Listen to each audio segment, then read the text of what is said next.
The advice and opinions expressed by the host of Autism Live and her guests are meant solely as suggestion and should not be in any way construed as child-specific advice. The Center for Autism and Related Disorders advises working with a board-certified behavior analyst who has experience with autism before starting any intensive behavioral intervention. Any choices you make in determining your child's treatment are completely at your own discretion.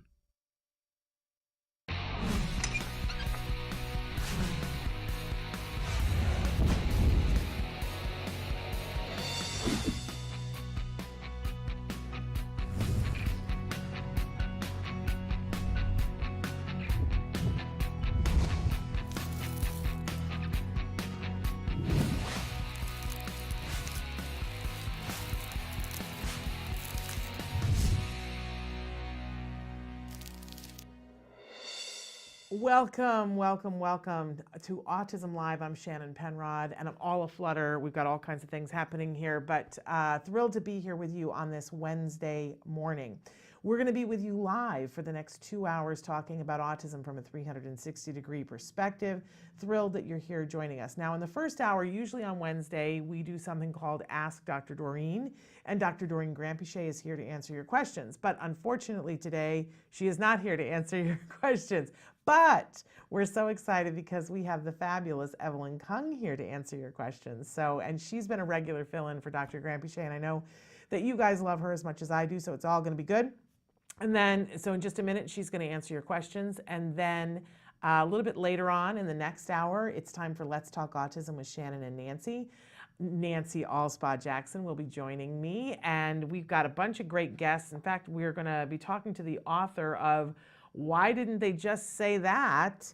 And that's Jennifer Schmidt. She's going to be with us. This is a whole curriculum for teens for dealing with perspective taking and social thinking. It's a pretty fascinating book. And we also have the amazing Molly Fuller from Molly Fuller Designs is going to be with us to talk about how she's designed a whole line of clothing that is for teens on the spectrum, which we've heard a lot of stuff for the little ones, right? But then when your kid is a teen and you have to go find them comfortable clothes to wear, it's like, what do we do now? Well, Molly's going to talk to us about what she's got going on. And it's pretty fascinating. So I'm sure that you'll want to tune in for that. But we like to remind you at this point that everything we do here is meant to be interactive. We want to have a conversation with you. We want to know what's going on with you, what you're concerned about, what you're worried about, what you just feel like you got to talk about. So Samantha's going to show you a bunch of different ways that you can communicate with us here and have your question answered or have your thoughts shout out into the universe, and we'll catch it for you. So here are some of the different ways that you can get in touch with us. While she's showing you those, I want to remind you that our homepage is autism-live.com. When you go there, lots of things to do, but if you click on the triangle that's on the computer screen, it will start either the live show playing or the most recently recorded live show playing. To the side of all that is something we call the live feature. If you put your cursor, I can't even talk this morning. It's like... I don't drink coffee, but apparently I needed to. If you put your cursor in the box that says your question, all you have to do is type and hit enter. There's no login, there's no username, there's no password, there's none of that. There's no need for a credit card because it's all free. I love it when I talk to a parent on the phone and I say, and we have this resource, these shows, and they go, oh, I can't really afford anything. And I go, no, it's all free. And they look at me as if we've all fallen off of a truck. It's a good truck to fall off of because it's all for free. We love being able to provide this resource. So participate in whatever way is comfortable for you. And in that way, we can all be a part of the conversation. You know what I always say? We hold hands, right? Si se puede. We can do this. All right. It's time to welcome to the show Evelyn Kung, who is the clinical director for the Center for Autism and Related Disorders, and an amazing person, an amazing clinician, and really a gift to our children. So thank you so much. And I said that, and then as soon as I said that, I thought, well, that's like leaving out all the teens and the adults that you work out. So that you're a gift to our community. Thank you. How about that? Thrilled that you're here, and thank you for filling in on short notice. We love when you're able to do that. It really makes it fun. Okay, so we do like to give a little disclaimer at the start of the show that We have amazing experts on the show, and Evelyn Kung is certainly an amazing expert, but there is no expert in any format similar to this that can give individual specific advice. So when you're writing in, please be as specific as you possibly can, and know that Evelyn's going to give you information of a general nature to help you to make the next decision about where to go and who to talk to, really is what it is. It's like a step on the decision tree, but really helpful. Good. I'm glad. I hope I can be helpful. Okay, I'm going to jump right in with some questions. Hi, I'm emailing from Florida. My 6-year-old daughter is extremely bright and just really struggles with sensory, sensitive to touch on head and feet and loud environments, but refuses headphones and is extremely defiant and gets very physical. She hates and gets offended by all behavior reward programs and any type of praise. As soon as she realizes there is a plan to change her behavior, she will not participate and gets very angry with you. So much anger. What can we do? She has a lot of challenging behavior in the classroom and at home, and thank you very much. This is a tough one, right? Yes, okay. It definitely is, but it's very common. So the new diagnostic manual for autism actually includes sensory for the first time. Isn't that a good thing? We've seen it for the last 20 years, but it was always something that was a side diagnosis or a side issue to deal with. But for the first time now, with the new ASD diagnosis, the whole sensory aspect is a part of this diagnosis now, as so many kids display the behaviors. So one of the things you have to realize is when kids have sensory issues and they're really hypersensitive to touch and noise and everything around them, it means their whole time they're alive, something is assaulting them, and if you had something assaulting you every moment that you were awake, you would be angry at the world too. And I think we all forget that. Yeah. Because for us, the sun is not a big deal. It's not too bright. If we hear a sound and that's down the hallway, it's not a big deal because there's sounds everywhere around us. But for these kids, when they're hypersensitive, that means everything is just hitting them all at once, all the time. And if she has multiple areas of sensory hypersensitivity, then it's even worse because it's the light, it's the noise, it's how my clothes feel. It's just everything about me is not regulated, is not comfortable, and I'm constantly going to be irritated. And to the outside world, we're going to say, hey, you're an angry kid. Yeah. Because they're not feeling good and there's something wrong with their body and they just can't handle it. So we have to understand that perspective and have that empathy for them. But in the same light as a parent, I know, actually one of my typical kids has some sensory issues and I could see what it is, but I was able to see how a typical child managed sensory versus our children on the spectrum. And I think that it was a really big eye-opener because my child didn't have this until after she had a concussion. Wow. So it was afterwards that I realized, oh my goodness, this is how you handle it and this is how you get through school. And she had the smell and the light issue after a concussion. And it was, for her, she has perfectly appropriate language and social skills.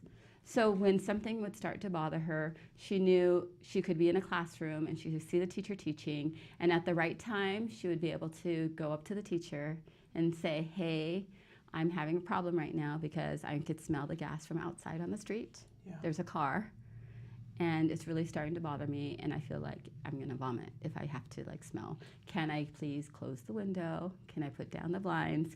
She could actually tell the teacher and give the teacher all the reasonings for how she's feeling and what she needs to change in her environment that was within what was appropriate within that environment. Yeah. And when you think about how many skills she had to be able to do that, first, she could notice and identify what was going on instead of just being stuck in the emotion of I'm uncomfortable. Yes. She was able to identify it for herself and then able to communicate it to her teacher. At the right time. So it required social cues that are for that. Yeah, that's a huge big deal. And for our kids, that would be... It's 10,000 steps to get to there. Yeah. And so when I look at this person, I think, okay, first of all, you need a really good sensory integration assessment by a good occupational therapist who specializes in kids with autism and on the spectrum, so that they can really assess what it is that is hypersensitive, and for some kids it's hyposensitive where they don't feel anything.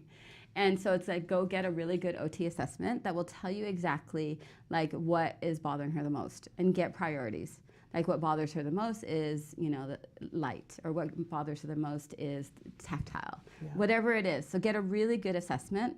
And then you need a really good OT to learn how to give you ways to handle it in your home and in the school. Yeah.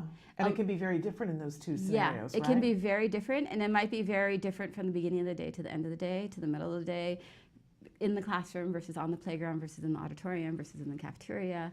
There's a lot of things that they need to, you need information on. And the area of occupational therapy is, especially when compared to the behavior and analytic world, it's just soft on science. There's just not a lot of research on it. But we know that it's an issue because we have these kids in our, centers all the time. But there's just not a lot of science. So this is where it really is beneficial to get the really good SI assessments from a really good OT that actually works with kids on the spectrum. Yeah. Because they can do things that will help, learn to help the kids desensitize the behavior. And it might be small increments at a time that you can't see. Overnight, light is not going to be okay for the child if they're really hypersensitive to light.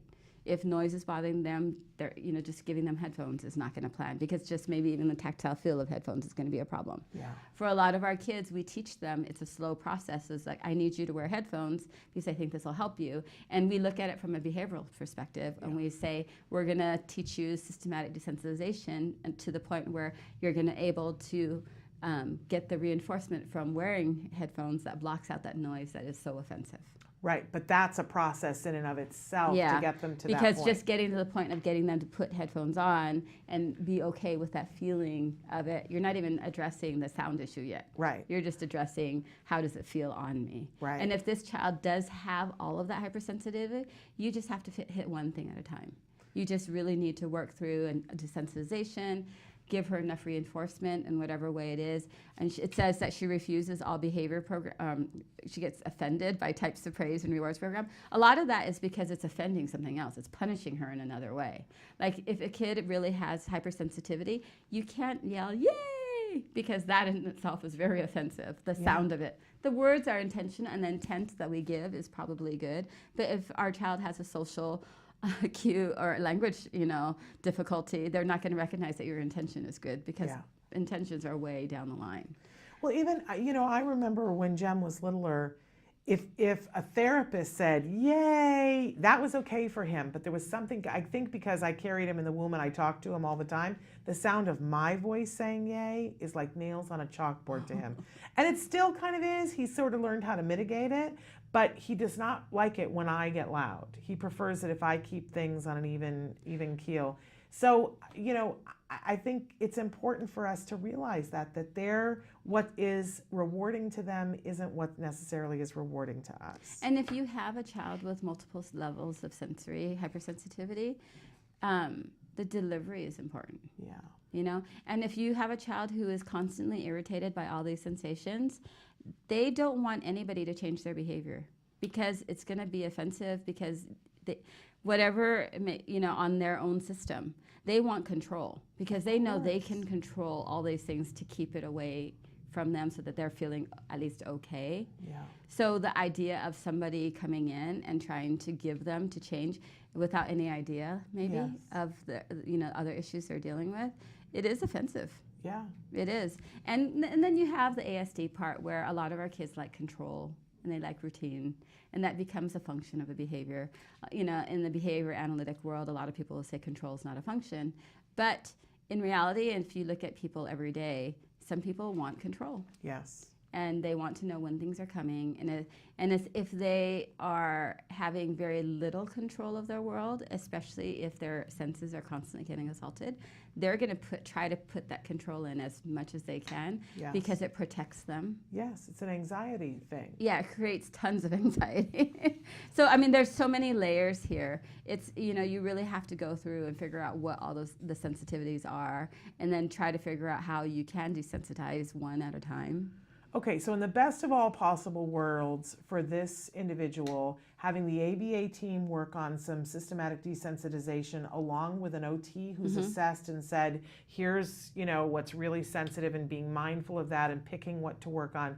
That's the ideal situation to do this. Yeah, collaboration between your sensory integration person and your ABA home therapist is ideal, because then you're going to provide the consistency across environments too. And maybe ABA people are really good at breaking large steps into smaller steps, so that you're not just coming in and suddenly trying to change her behavior or change her sensitivity. You're doing little steps at a time so that she's able to accept little, her whole world isn't going to be rocked by trying to create a huge change. And so we've already said what the perfect world scenario is, but you're in Florida, which sometimes it's not the most perfect world yet in Florida. They're working on it, but they're not there yet. So if you don't have access to an ABA team, you should have access at 6 years old to an OT. Whether it's a really good one, I don't know, but your school should have access to an OT, and she can make a request for school to do an assessment of sensory. You can accept a lot of, you just have to know the difference between a occupational therapist in the school setting and an occupational therapist in a clinical setting. Yeah. Because a lot of schools put restrictions on the OTs in the school setting, saying that whatever they put into place has to be academic based. Right. That's why you have so many OTs, working on their pencil grasp, is because that affects what kind of work they can do. Yeah. So, a lot of times the districts do put some kind of restriction on, and you may or may not know. Right. You can fight those. I mean, Yeah, we've you can had fight people those. fight those because there is a part of FAPE that talks about preparing them for after school, so that you can make an argument for social things and occupational things. But it's another fight while you're having to deal with this. Yeah. But I know one OT who has written some really good books that I really recommend, and that's Kara Kaczynski. We've had her on the show before. She's called the Pocket OT, and if you look her up, she's got some good things. She even has some CDs for sound desensitization, which is really cool. So I would recommend that if you don't have access to somebody, but try. Best case scenario is that you get an OT in your area. Yes. That's really good at this kind of thing. Yeah, and good with this population. Yes. Okay, we should take a break, and then when we come back, we've got more questions, and you can write your questions in right now in the many different formats that we have. Stick with us.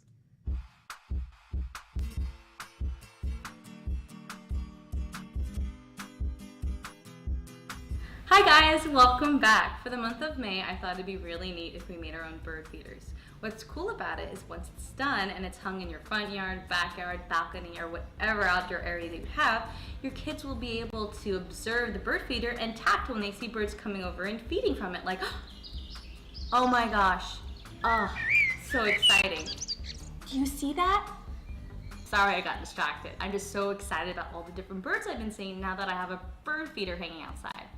Anywho, let's get started. The materials you'll be needing are 2.5 cups of birdseed, half a cup of boiling water, 2 packets of unflavored gelatin, a spatula, twine, scissors, wax paper, and cookie cutters. Alright, now that I got your materials, it's super easy. I have my boiling hot half cup of water, and I'm going to take my 2 packets of unflavored gelatin, and I'm going to pour them in and stir it. The reason I pour it in the water first all by itself is to make sure that the gelatin dilutes really well, and I can stir it up real nicely. Now that it's been all stirred together, I'm going to take this liquid and pour it into the birdseed, making sure to scrape up all the gelatin that we diluted. Now I'm just going to stir it all up. Okay, now that this is all mixed up, I'm going to take my wax paper and put it on my table just so I don't make a mess. And then I'm going to take my cookie cutter and lay it down. I'm also going to take a piece of string and cut it, about 6 inches long. Now what I'm going to do is I'm going to fill the cookie cutter halfway full with our birdseed mixture. And then I'm going to take my string, fold it in half, I'm going to place it in the center. This way you can hang this up once it's done and dry.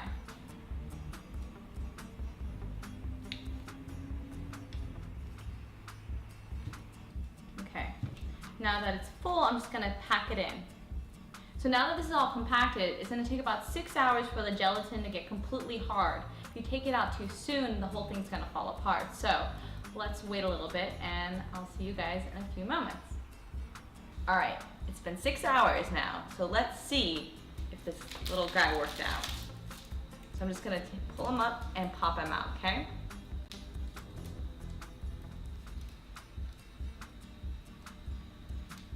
And here's my finished bird feeder.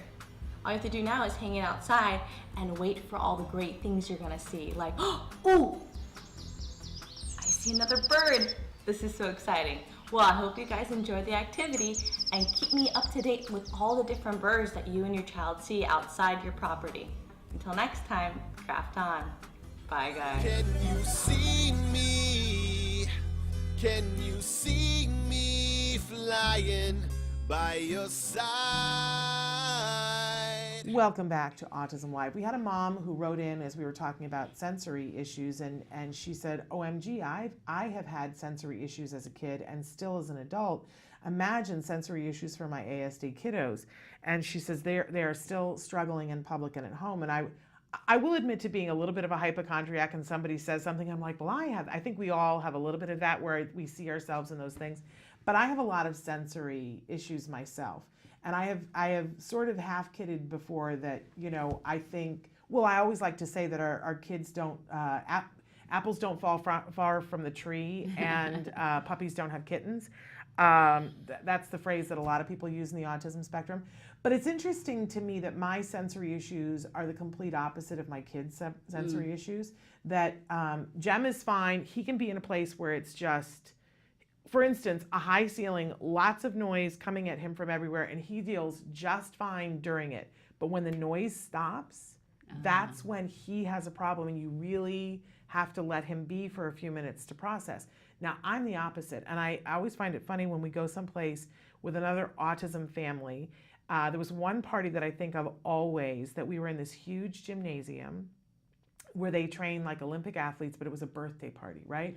So there was trampolines, and there was noise, and there were lights flashing, and kids jumping, and echoey noises, this very high ceiling, lots and lots of noise. And another autism mom and I were standing there, and the other child was like really having a problem.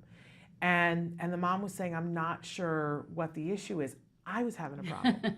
And I said, well, I know what it's like for me. As soon as we went into the party room, which was a little close quarters, it was a lower ceiling, so the noise wasn't echoing so far, that kid and I were okay. The floor was sticky in that room, and we had to be there in socks, and the floor was sticky. So my son and the other mom were like, I can't handle it. I got to get out of here. I got to get out of here. And I just thought how interesting it is that we were all reacting to the sensory things. It's just different things were pushing different people's buttons. Yeah. That's sort of common though, right? Yep, it's common. But it doesn't mean that we have sensory processing disorder. It's just maybe we have a little bit more insight into a small amount of what our kids are going through. Yeah, and the thing is, as typically developmentally functioning people, we know how to, combat it. We know how to make what we need so that we're okay. We have that problem-solving ability. Yeah. And a lot of our kids don't have the problem-solving ability. Yeah. And that's the big part that's missing, is it's very difficult to learn how to figure out, like, how do I make myself okay here? Yeah. And they can't do that. They haven't learned how to do that. I remember years ago, my mother went to Branson, Missouri, and my mother loved to quilt. And she went into this ginormous quilting store in Branson, Missouri that had everything in the world. And she couldn't wait to go there. She'd see pictures of it online. But she walked in, and she almost immediately turned around and walked back out. And I said to her, what happened? And she said, it was just too overwhelming. I just couldn't do it. And I knew I couldn't do it, so I turned around and walked out.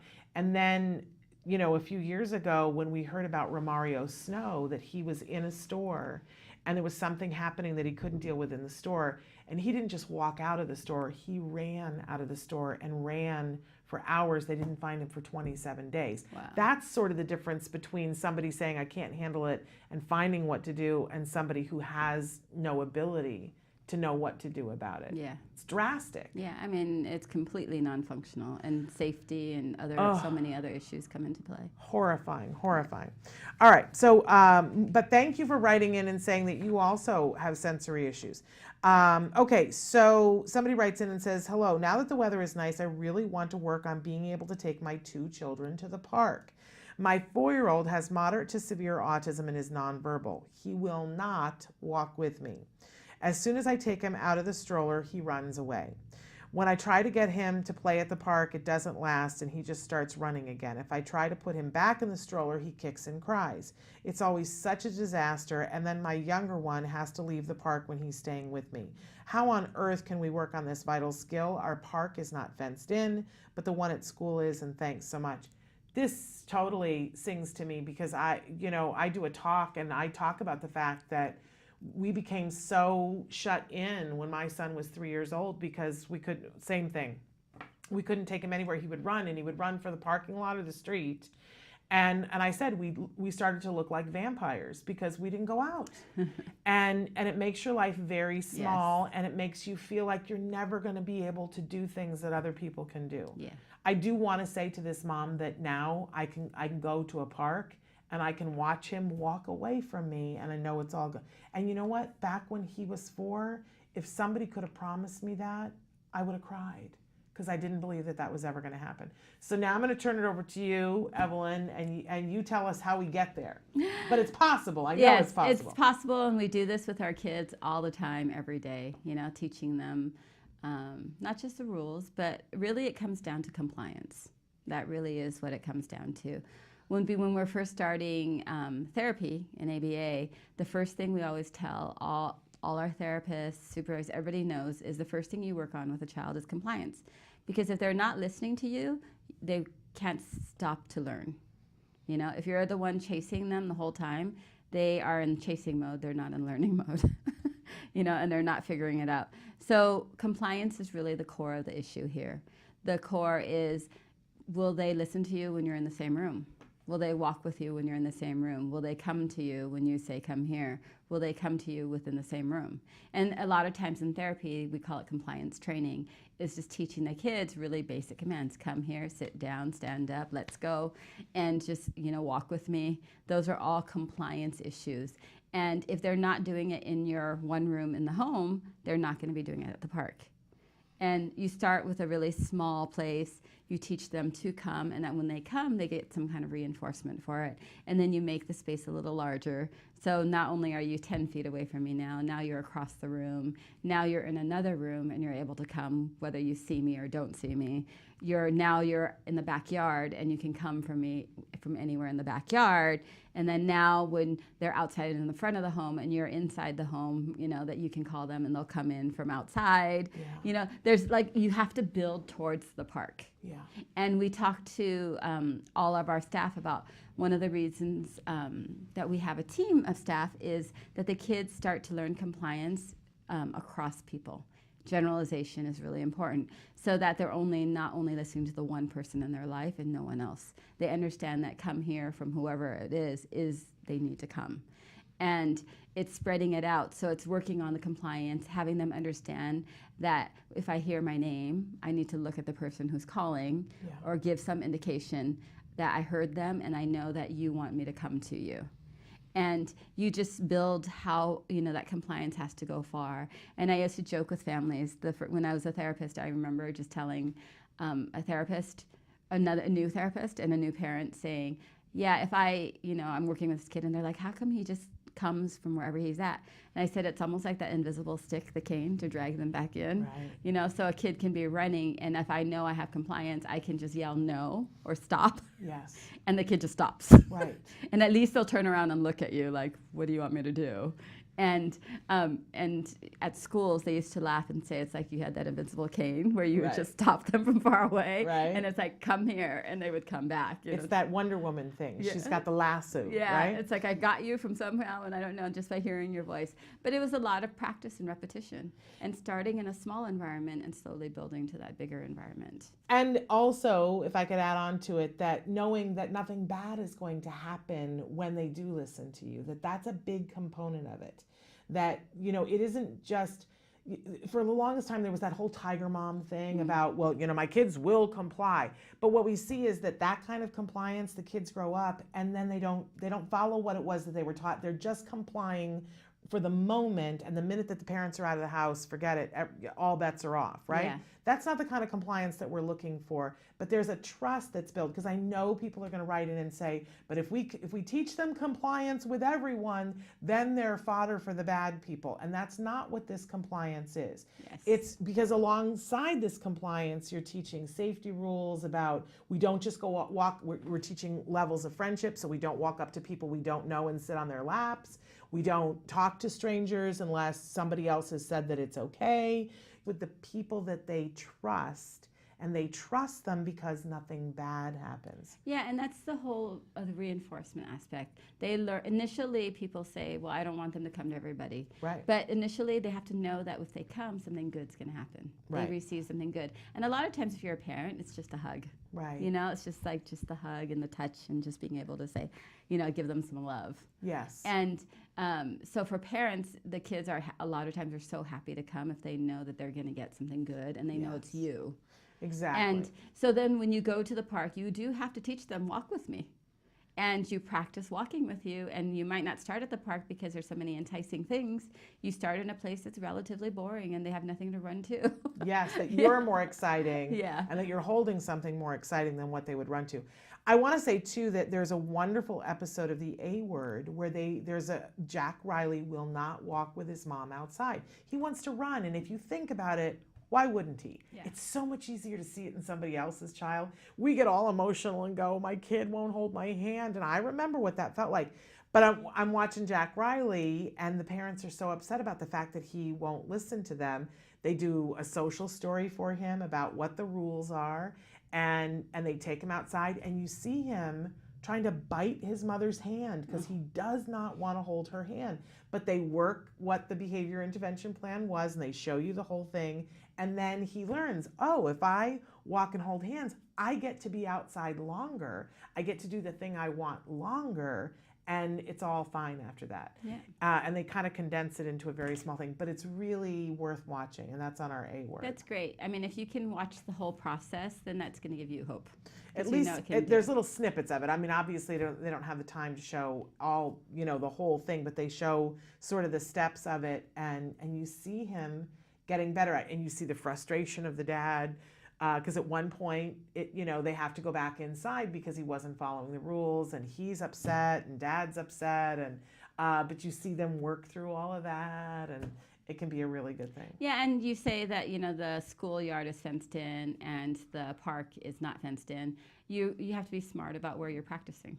You start with, inside the home where it's confined, the backyard where it's confined, the front yard where it's open, but you have some, ability to bring them back in, and you slowly go towards the neighborhood. And I wouldn't go to the open park first, but I would go to the fenced-in one just in case he does decide to bolt and, that he can't get hurt, Yeah, Just safety. Safety is a big issue, and just learning the kids. There's a lot of, stranger awareness that we teach the kids just for safety. You don't go to people you don't know. You don't take things from people. You don't go climb on people that you don't know. And it gets really confusing. I remember my 2-year-old, when she was 2, we had come out of a hospital, and I think I was pregnant. And there was an old woman who fell down in front of me. Oh. It was not good. And so I ran over to help pick her up. And I remember my 2-year-old asking me, like, do you know her? Like, she was trying to figure it out. So even a typical 2-year-old, she was like, do you know her? Why did you help her? Like, why did you hold her hand? You told us we're not supposed to, Right. And this is just a typical child being able to, there's so many rules. And she was just trying to figure it out herself. And I just think, well, we expect our kids just to know. And you're teaching typical kids along the way, and it's the same kind of rules. You wouldn't let a child just run off to the swings at a park if you didn't know that typical child was going to listen and stop and come back to you. Absolutely. And so you're teaching it. It's just that you have to be more intentional in teaching our kids with ASD as opposed to our neurotypical kids, where you are teaching them, but it's not so intentional. Yeah. You're just doing it as it goes along, and they learn and they pick it up. Yeah, they and pick figure it up. Exactly. Yeah, they pick it up. And you're not having to say, okay, I have to teach this next, and going by the steps. But there is a way to do all this, and if you really work on that compliance and being able to come and realize that I can listen to you and good things happen, and there's, and as they become more communicative to tell you what they want, you can respond to them about when they can go and what they can do. And, there's a lot of that relationship that's built there where they know that if I go to the park, Mom will let me go up on the swing, will let me go on the slide. will let me do these things as long as if she calls my name, I come back to her. Yeah. I remember feeling like it took forever. Like in the process of it, it feels like it takes forever, and it feels like your life is never going to be better. And then all of a sudden one day you notice that your kid is the kid who listens and the other kids aren't. I still crack up if we go to the pool, because we have a pool in our neighborhood that's for our neighborhood. And, I had very good card therapists who taught me how to, tell him, okay, it's in 5 minutes we're getting out, and give the countdown. And over the years, the countdown got less and less. But that I would say, okay, time's up and it's time to get out of the pool. And the rest of the moms then would go, okay, it's time to get out now. And their kids wouldn't get out, and they'd have to get in the pool to get their kid out. And they would go, how did you do that? And I would just simply say, it's a series of steps. It's not rocket science. It's behavior science. And he knows that if he gets out of the pool and listens the first time, he's going to get something. We're going to go home and he's going to get a juice popsicle or something that is going to make it worth his while. Mm-hmm. And that's when all the party lights come on. When he does what I've asked him to do, all the good stuff happens. And that when he doesn't, that stuff doesn't happen. It's not that it's punitive or I'm going to stick him in timeout or in the corner or something, but the juice popsicles don't come out. Yeah, and our kids learn the idea of missing out really easily. Yeah. Because they're so used to the reinforcement, they know that they'll get something for, coming. And it can be anything from the hug to the juice box to, a piece, whatever it is. And, but then they also know that if they don't do it, it can just go away. Or not be available, and maybe next time when we try this, it'll come out again. Yeah. And that I always, the value of missing out, it changes their behavior. Yeah. They don't want to miss out. Right. And especially if you have siblings, who there's some comparison. Well, the ones that have siblings don't ever want to miss out.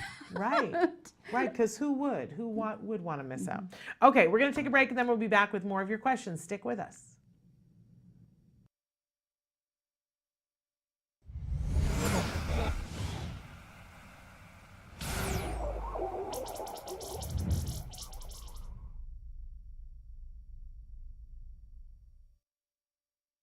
Can you say hello? Say hello. AJ? Stop crying. AJ, let's eat. Can you eat, AJ? Let's eat, son. Have a fry.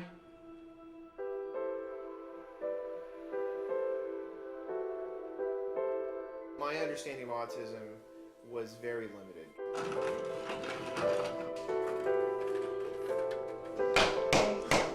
He would lick tires on cars, windows, you name it. And so we went to the 13-month checkup, and I remember our pediatrician, he said, well, he probably has autism. There's nothing you can do about it. Come back in a year when he's 3.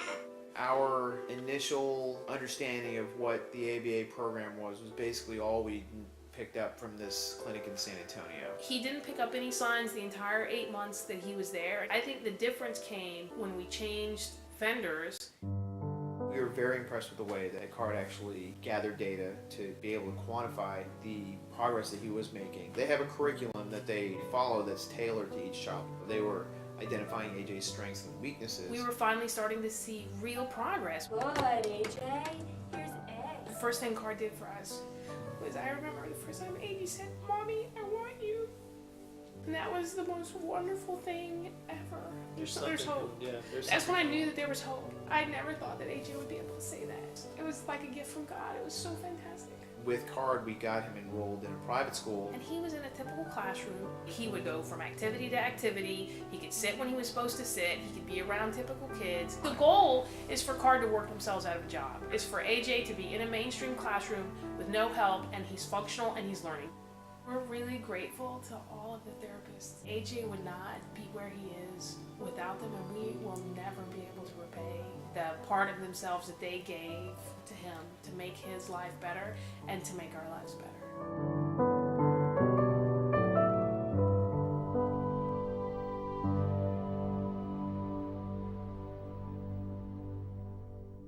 Welcome back to Autism Live. We are in the studio with Evelyn Kung. She's the clinical director for the Center for Autism and Related Disorders.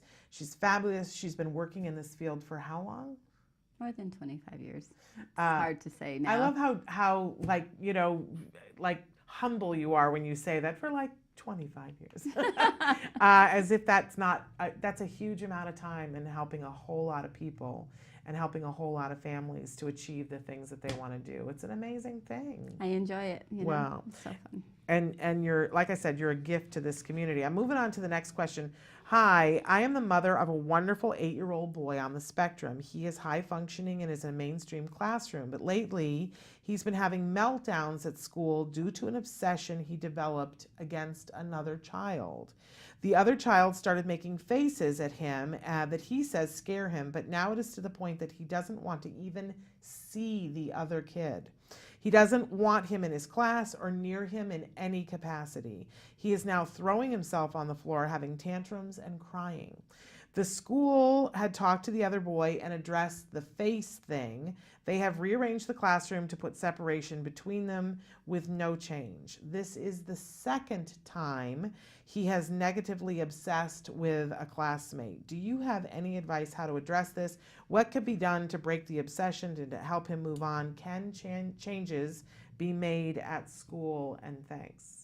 I gave you some tough ones today, Evelyn. There's a lot of information that we don't know about this child. Absolutely. You know, and I think that please remember that when you're listening to this, Yes. is there's just a whole range of skills that, you know, the spectrum is a spectrum. And so with this one, I can give you kind of my best guess, you know, assuming certain skills are available.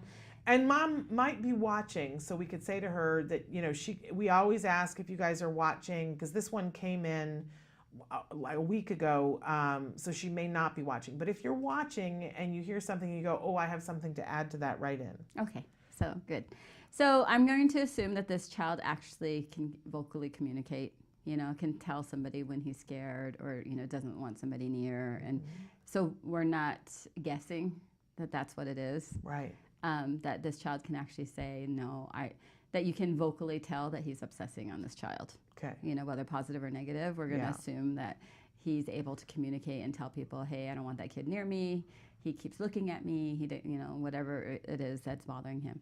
A lot of times, the kids at that level, when they're very vocal and they're in a school setting, usually if they're actually successful in a mainstream setting, that means they're usually pretty smart. They've got some really good skills, like they probably learned to decode early on where they could read, or they know their numbers, or they're good with math facts. And those kids, I always say, the minute I see a 2 or 3-year-old with the ability to read when nobody's taught him, or likes numbers, or likes to count, I always say, oh, you're going to be a really inflexible child. Right? You're really smart, but the reason you like, you know, how it's reading and numbers is because those things never change. You know, the way you spell apple is always A-P-P-L-E. It never changes. I never thought about that before, but there's a certain amount of control there. Yeah, and there's a certain amount of I like it this way.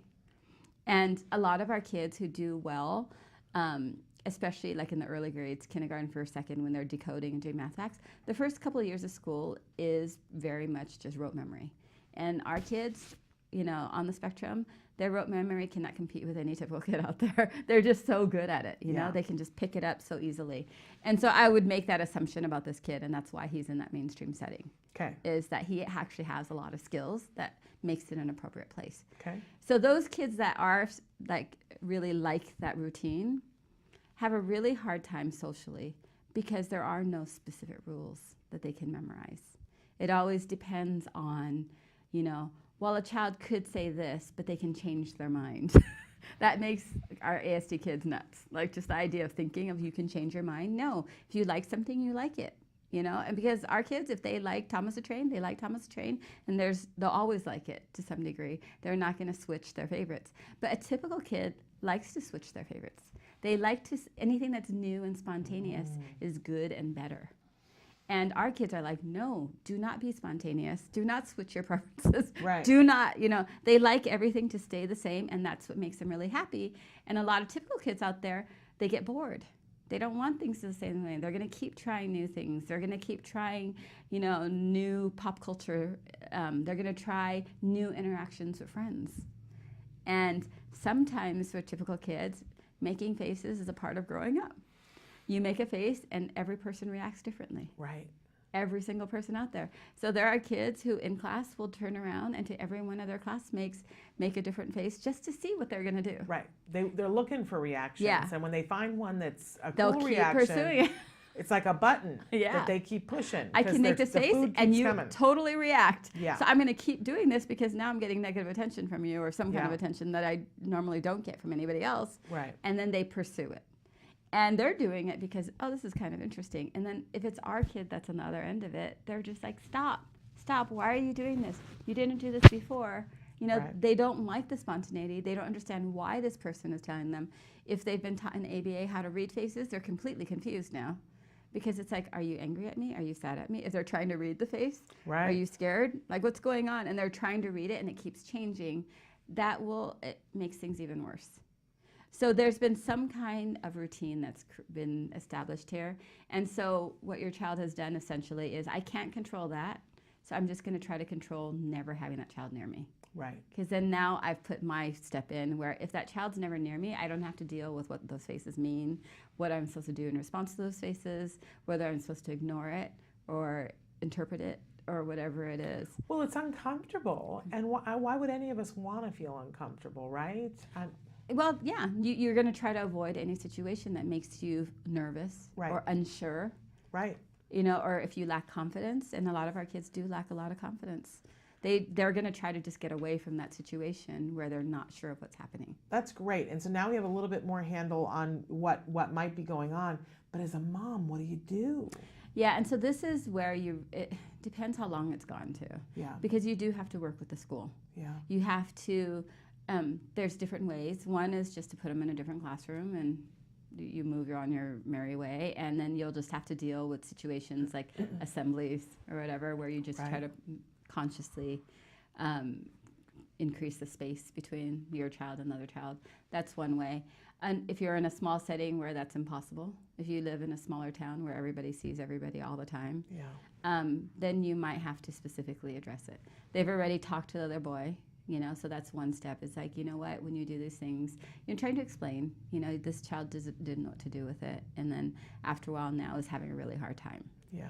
So you could go in and do some positive promotion where the child, you're pairing something where if your child has some kind of preference and you give it to the other child and have that child give them the reinforcement for interacting, saying hi, keeping it really short. Right. Hi, here's something for you, and walking away. Right. And trying to get some of that positive interaction going so that this child realizes it's different now. Yeah. Like I'm getting some reinforcement for interacting. Yes. And then slowly building that interaction so that, and this requires the other child to actually be very compliant though. Yes. If you have a child who's not compliant, this is very, very difficult to do because they might want nothing to do with this child. Right. All they know is they might feel like they just got in trouble. Right.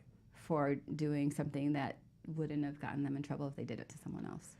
And for this case, I'm wondering, as you're saying this, it's towards the end of the school year that, if there's a way to wait it out or move to another classroom, I know it feels weird at this point in the year, but the truth is now is the moment to move because there's very little left to be done. It's all that end of the year stuff where, they're not, and this is an 8-year-old, they're not going to be doing finals. Yeah. You know what I'm saying? But so at this point in the year, part of me goes, get through it however you have to get through and make sure he's not in the classroom next year. Yeah. But as you said, that may not be, if this happens in September or if you're in a place where there's only one classroom, then you might have to do all this and address it. But that sounds like a can of worms to me. It's really difficult. I've done it before. Yeah. I've done it where I've had to get a typical kid, and it's working with the parents because then the parents kind of get really upset because they're like, why are you making my child do this? Right. And then there's a whole issue on that end. But I've had to do this where, as the behavior analyst on the case, I'm shaping the behavior on all parties. Yeah. So it's the child that right now is having a fit because it's like he wants to stay away from that child and that control issue. Then I'm working with this typical child saying like, out of the goodness, like empathetic. I'm going to, we want this to continue. And then talking to the parents and saying, can we do this with your child? Right. This is a good goal for everyone. And that usually happens in smaller communities because you have to deal with it. Yeah. You can't just let that, be pervasive. It's just, if you're in a small community and you're really, everybody has to get along and they're always going to be in the same class from here on out, then that is, you have to actually work through it on all ends. And, it works. You do. You get a good behavior analyst, break down everybody's behavior, put in reinforcement on all ends for everybody for, doing what they're supposed to do, breaking down steps. You can work through it. But, if you're in a larger community where just some distance is enough just to make that go away, then it works too. Because I'd be willing to bet, I'm going to pretend I'm psychic for a minute, but having been a classroom teacher, I'm willing to bet that there's something going on with that other kid too. Yeah, that's true too. That, whether it's just that, and it might not be something bad, it might just be that he's one of 7 kids. And so his attention bucket is a little less full than everybody else's, right? Yeah.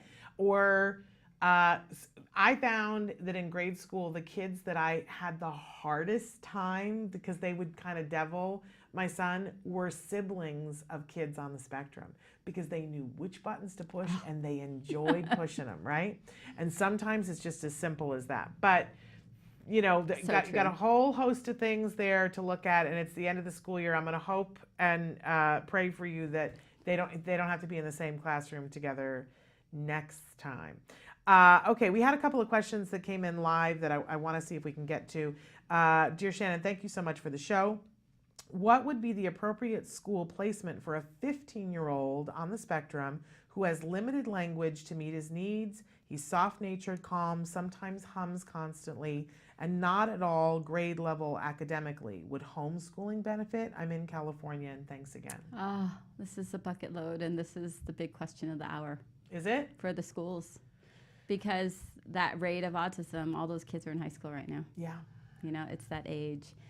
I mean, honestly, you have to look to see what your child would be in a transition program. They would be getting a certificate. They wouldn't be on diploma track. And you have to look at the school to see, is this transition appropriate for my child? One of the things I loved when I first learned how to write a transition IEP was I loved that there was a long-term goal for transition. And then I loved the different areas where you could do a yearly annual goal in different areas. And suddenly there were categories. My favorite is functional academics. It's like, I get to teach you numbers, but it's so that you can tell time so you know when to take your medication. Right. It's just, there's a lot of skills that go into it. So you really want to see, like, what is, this is where I tell parents, think about where your child is happiest, what they like doing, where, where do I see them after school is over at 21, 22, where are they going to be? And, all my business friends, like the business parents, I always say let's use your business idea because you need to create something, because in all respect, in California and in a lot of places, the transition programs aren't set up adequately. Yeah. They don't have vocations that they immediately can transition your child into that's going to fit your child perfectly. Or even sometimes they don't even just have the openings. Yeah. And so you really have to see what is go look at the transition, like what kind of job, vocational offerings are they giving? Is it something that you're going to have to help create so that there is something appropriate for your child's interests and needs? Are you going to be the one? And right now it really is. I work with a lot of families, a lot of parents, to talk about, like, where do they see their child after high school, because it's important to plan it out. A lot of our kids, we teach them how to fit into high school, but the minute it's over and they don't have a placement to go to, they actually want to go back to school. Yeah. Like a lot of our kids here at CARD that have been here, that have always, they've learned to thrive on the structure of school. Yeah. When school is over, they want to go back to school and they ask. Yeah. They want to go back to school. They don't want to be couch potatoes. Yeah, they want to be productive in one way or another and be able to participate. So whether you should homeschool or not, you look at the transition program, because you're probably going to need help. Depends where you live. If you live in a smaller community, I always say, actually, even when you live in the city, if your child really likes to be in a certain place, I say go make friends with all the people that work in that place. Absolutely. Because if that might be a target goal of vocation for your child, whether it's in a volunteer nature or in a paid nature. If your child likes to be at the library, or like one of my friends, her kids loves Jimmy John's. And I was like, go be friends. Because Yes. let's teach him how to do some kind of job there. Absolutely. And go befriend the manager and all the people who work there and get them to know him so that they realize that he's not a threat and that he wants to be somebody that they want to help. Right. And you start facilitating it, and then hopefully you can work with your transition program to possibly get him some kind of foot in the door to get access to that environment. But homeschooling, I've also seen it work too. Sometimes, especially if you get into big city schools, transition programs are too busy with too many kids and they're just overloaded. If you're homeschooled, I encourage you to always have a good social component. Yes. That child cannot just get used to being home. Yeah. They have to be out in the community. They have to be integrated. They have to be a part of where you live. And you've taught them all these years to get along with people in school. And it doesn't mean homeschool programs, the dangers are that the kids get isolated. Absolutely. And their tendency already is to isolate. So you really have to work really hard to get them out in the community, get them learning in the community, get them interacting, building relationships outside with people, whether it's at a community center or at the park or at the zoo, whatever it may be, at restaurants around town, libraries. You need to build those relationships. So if you do homeschool, you really have to intentionally put in all those social components so that your child doesn't become isolated and prefer isolation. Absolutely. Because so many of our children prefer isolation already, and you don't want that to happen, because that will actually do what you were afraid of about confining the parents to the house. Oh, it confines everybody to the house, and then it's a terrible, terrible thing. We're pretty much out of time, but I just want to say, somebody wrote in and said, "Hi, Shannon, I love your show so much. Do you know of any ABA therapists or organizations that offer card services in London, UK, or that follow CARD's way of working? Thank you so much, providing a lifeline to families, especially here in the UK." And so we just want to give some resources to you. The truth of the matter is that I love that CARD has made it possible for absolutely anybody in the world to get access to the CARD way of looking at things. It's just that there's sort of a good, better, best, right? And obviously the ideal choice would be to live near a center so that you could have your supervisor there and you could have the therapist there and you could bring your child to the center and have your clinics there and everybody be in the same room. That's what everybody wants to strive for, but everybody doesn't have that yet. So in places that don't have that yet, there is a couple of different models. There's telehealth. Jump in whenever. You have the ability to train your therapists using CARD's training modules. Skills. Yep. Modules, IBT, and using CARD's curriculum skills, and it's very inexpensive to do those things together. The hard part is you have to train people and you have to maintain it and you have to figure out how to pay them and you become the administrator from it. But you would have all those CARD materials, and you can even arrange to do telehealth and have a supervisor on Skype or something of that nature helping you to make sure that the program is designed the way that you want to. We used to have an office in London. Really? I don't think since I've been here. Yeah, we had an office. 20 years ago, I used to travel, actually. I have a whole group of kids that I worked with that are probably 25 now. Wow. So we actually, I don't know how I would do this because I don't even know where the supervisors are. Yeah. But we had one or two that were trained in England, and I don't know where they are at now, and they all became BCBAs. But the thing is that when a parent gets motivated, every single place where CARD is now, there was a time when they weren't. And the reason why they're there now is because a parent got motivated and said, I'm going to get this for my kid, and I'm going to do whatever it takes. And then another parent would hear and go, oh, can I go in on that with you? And we'll work this out. And then another parent, until they got to like 10, and then an office opened. So I'm going to tell you, you can make it happen. Yeah, you can definitely make it happen. We have several sites overseas that are run by parents, where they get a whole group of parents together and they form a school or they form an academy, or the parents have gotten together to do it. And what we do is we'll just provide the training, they use skills, but it's run by people who live there, because what we found is that is most effective. If your BCBA lives near you, if everything near you is what's going to be helpful, but we can provide all the training, the curriculum, guidance for you if you find somebody who's willing to take that guidance. So there you go. I know I feel bad sending it back to you, but I'm telling you it's possible. It's just a matter of how bad do you want it? Because somebody's going to want it bad enough to do it eventually. Is it you?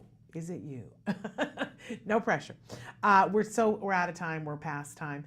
But I've so enjoyed this hour with you, and thank you so much. We didn't get through all the questions, but we'll try to do as much as we can. We've got a guest tomorrow that's going to be with us answering questions as well. But thank you so much for all that you do for our families, and thank you for being here to answer questions. Thank you. We're going to take a break, and then when we come back, it's time for Let's Talk Autism with Shannon and Nancy. Nancy Allspaw Jackson will be joining me, and we've got amazing guests. We're going to have the author of the book, Why Didn't They Just Say That? Which I love the title of this book, and we're going to talk about the peer-spective, being able to look at things from your peers' point of view. And then we also have an amazing designer, Molly Fuller Designs. She's designing clothes for teens on the spectrum. So that's going to be cool. Plus, we have a bunch of news. So stick with us. Back in a few minutes with Let's Talk Autism with Shannon and Nancy. I know a cute little blue-eyed boy, and his name is Jack. Jack Riley. He got a big, warm, blue-eyed soul that makes your heart beat fast. At 9:00, you go potty, and then you can have the iPod after you go potty. First, we have to go. No, later we can go potty. If you do it really fast with no crying, you can play with the iPod. Again. Okay? But if you cry and you do it slow, no iPod. All right? He has to use the bathroom with no behaviors and do it not really fast, but in a good amount of time versus lagging and crying and tantruming and prolonging what he has to do. And if he does it quickly and fast, he gets his reinforcer. If he doesn't, then he doesn't get his reinforcer, so he learns. We're hoping he learns it the next time. If he does it quick with no behaviors, then he gets what he wants every time. So we're going to try to go past that hump like you did with everything else, like the feeding, and if you remember that, and the safety and the walking outside, like all of that. So this is just a little bump in the road. I think will be cool. So we'll see how that goes today. Hopefully it'll go good. It's 9 o'clock. Let's see if we can do it fast, and then you can have the iPod. Let's do it. There you go. Does somebody get to play iPod? Yeah. Hey, did you do the potty with no crying? No. No crying, right? And did you do it fast or slow? Fast. Yay, so what do you get? iPod. Yay! I hear someone. Hi. Who is it? Hi, Diana. Hi. What brings you here today, Diana? I just wanted to come and see Jack Riley and make sure everything was going smoothly. And how often does that happen? I try to come out and see Jack Riley once a month during a home session. You're playing with the iPad. I have to make sure I get all your learning stuff in here. I made a jack-o'-lantern. No, what'd you make? Elephant. You made an elephant. So cool, Jack. Yeah, so with Mom and Dad, the bathroom occurrence with behavior just still happening. But we did it with Dad today, and it was a lot better. Dad did it? Okay, good. But nonetheless, it still happens when we're not here. So I was thinking maybe we can fan ourselves out and just be outside the bathroom. How much prompting does he need to actually get through, like, the motions? Is it getting through the motions, or is it just the behaviors? Yeah. He can do everything. He can do by himself. Are you doing that nicely or not nicely? Doing it nicely. I don't think so. You're crying. So were you doing it nicely or not very nicely? Not very nicely. Yeah. When you wash your hands, should you be crying or not crying? Not crying. You know what? I want you to show me how you wash your hands nicely. Okay? Let's go.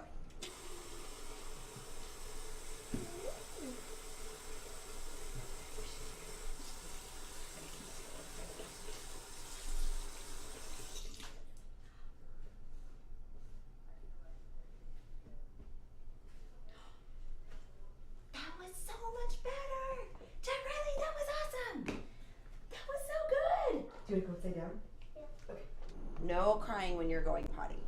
Okay? Are we gonna work on it? Yeah. Yeah. Okay, good.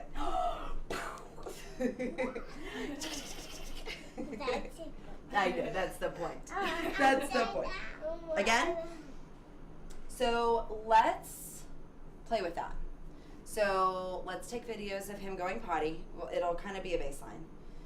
So if he cries, if he gets upset, review the video with him afterwards. And then talk to him about if it was nicely or not nicely, and then try again. Okay. And we can keep reviewing the videos.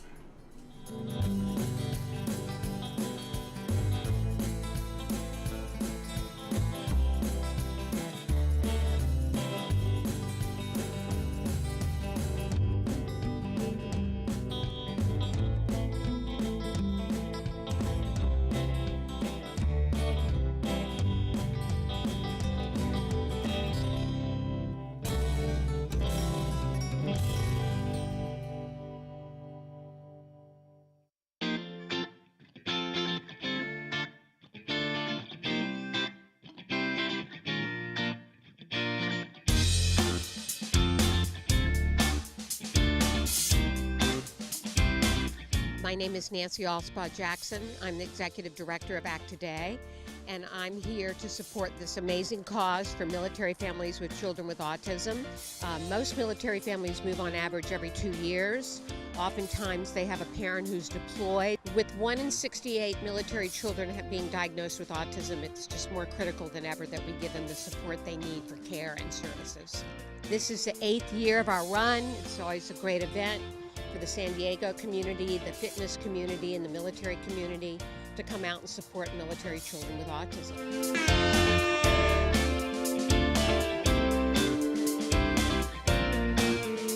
So nice to see so many people out here this morning, not only providing their support morally and emotionally for these families, but financially. And so they're raising a lot of money, tens of thousands of dollars. It all goes to treatment and some of the things that these families may not otherwise be able to afford. And so we're just proud to be a part of it. There's a children's race as well, and it's all kinds of fun too that's mixed up in it all.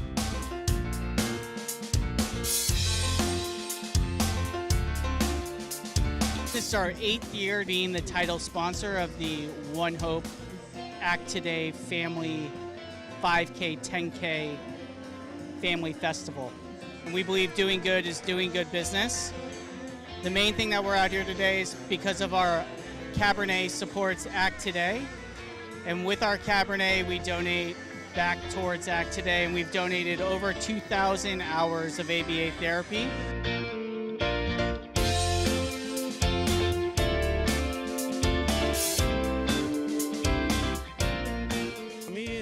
Gitmo came all the way out here from Palm Springs to support this because we do have a son that has autism, and so we come out here to do the support for it all the time. We do a lot of fundraisers out in Palm Springs also. We had a huge Stroller Warriors group out here. I run with Stroller Warriors Miramar. We had a bunch of ladies run their first ever 10K today. It was amazing. And I have a personal connection to autism. My son Ethan has autism. I'm in the Navy, and I ran the inaugural Act Today 5K back in 2011, I think it was. And so every time I come back to San Diego, I try and make it around this time so I can come run this race. I'm a 14-year military spouse who has been through 4 deployments with my husband.